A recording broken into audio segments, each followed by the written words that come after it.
Welcome back to Explore Error. Today I'll show you how to disable the Virtual Machine Platform, or VMP, in Windows 11 to improve gaming performance.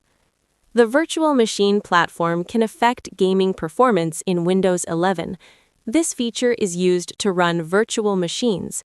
But if you are not using virtualization software like VMware or VirtualBox, you usually don't need to keep it enabled. To disable the Virtual Machine Platform, follow these steps. Click the Windows icon on the taskbar and type Windows Features in the search bar. Select Turn Windows Features on or off from the search results. In the Windows Features window, uncheck the Virtual Machine Platform option. Then click OK. You will need to restart your PC to apply the changes. If you have any questions, feel free to ask.